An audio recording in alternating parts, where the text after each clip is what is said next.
What about the bigger bets, like making a large acquisition or the rollout of newsfeed or something like that? How do those decisions work? So I actually think when you do stuff well, you shouldn't have to do big crazy things, right? So you want to actually evolve in a way where you're working with your community and making steps and learning. So take newsfeed, for example.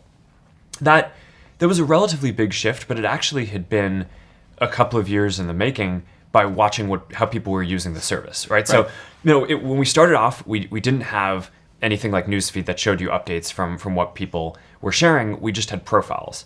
And what we found were originally one of the big behaviors was people would just click around, right? They'd click on different profiles, hundreds of them, and they'd go through all their friends to see what people had changed, right? To see what the update was in their friend's day.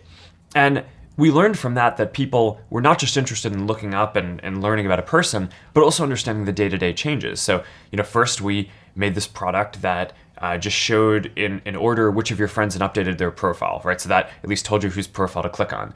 And then, the first version of Newsfeed was really simple. All it did was it basically took the content that people were posting and put it in order on your homepage. So I think when things are working well, you use data and you use the qualitative feedback that you're getting from listening to how your community is using your product to tell you what problems to go solve. And then you basically use intuition to figure out what the solutions to those problems might be. And then you test those hypotheses by rolling them out and getting more data and feedback on that. And then that gives you a sense of where to go.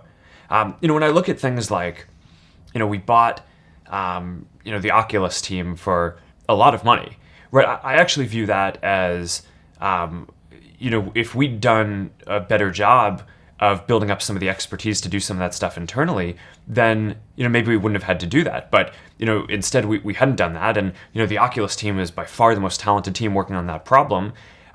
So it just made sense to go make this big move. But I actually kind of think as CEO, it's your job to not get into a position where you need to be doing these crazy things, right? And, yes. Of course it's inevitable, over the period of doing stuff, you can't be ahead of everything. So it's better to make big moves and be willing to do that than, have pride and not do that and never admit that you could have done something better in the past. But I think when stuff is working well, you're learning incrementally and growing that way.